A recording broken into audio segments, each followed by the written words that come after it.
এবং দিন ব্যতীত অন্য উদ্দেশ্যে ইলম হাসিল করা হবে এবং পুরুষ তার স্ত্রী আনুগত্য করবে এবং মায়ের নাফরমানি করবে আর বন্ধুকে খুব নিকটে স্থান দিবে এবং আপন পিতাকে দূরে সরিয়ে রাখবে এবং মসজিদ সমূহে শোরগোল করা হবে।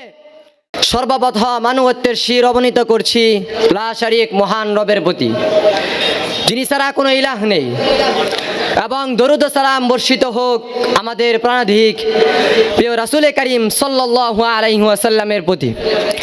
আর আপনাদের জন্য রইল পান ঢালা মোবারকবাদ।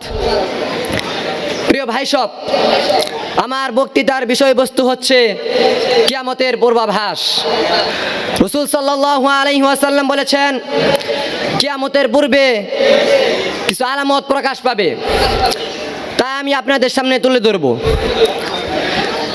عن أبي هريرة رضي الله تعالى عنه قال رسول الله صلى الله عليه وسلم إذا اتخذ الفيء دولا والأمانة مغنما والزكاة مغرما وتعلم لغير الدين وأطاع الرجل امرأته وأمه وأدنى صديقه وأقصى أباه وظهرت الأصوات في المساجد وساد القبيلة فاسقهم وكان زعيم القوم أرذلهم وأكرم الرجل مخافة شره وظهرت العينات والمعازف وشربت الخمور لعن آخر هذه الأمة أولها فارتكبوا عند ذلك ريحا حمراء وزلزلة وخسفا ومسخا وقذفا وآيات تتابع كنظام قضي سلكه فتتابع।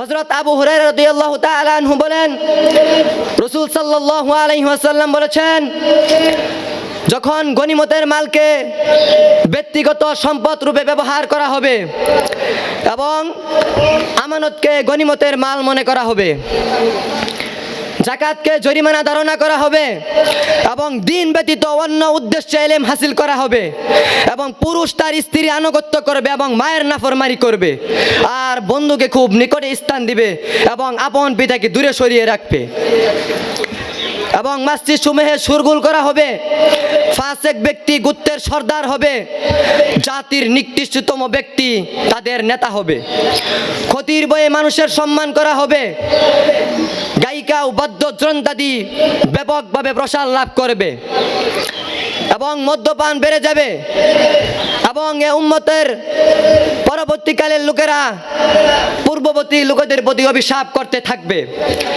সে সময় তোমরা অপেক্ষা করো রক্তিম বর্ণের ঝড়ের, ভূমিকম্পনের, ভূমিধসের, রূপ বিকৃতি, পাথর বৃষ্টি এবং সুতাছিরা দানার নয় একটির ভয় একটি আযাব আসতেই থাকবে। অতএব মহান আল্লাহ পাকের ক্রোধ এবং শেষ জামানার ফিতনা থেকে বাঁচতে হলে আমাদের সবাইকে কুরআন এবং নবীজির সুন্নতে জীবন লাগাতে হবে এবং সকল পাপ, কুফর, শিরিক, মানবরচিত মতবাদ থেকে বাঁচতে হবে ইনশাআল্লাহ। ওয়া মা তাওফীকি ইল্লা বিল্লাহ। আসসালামু আলাইকুম ওয়া রাহমাতুল্লাহি ওয়া বারাকাতুহু।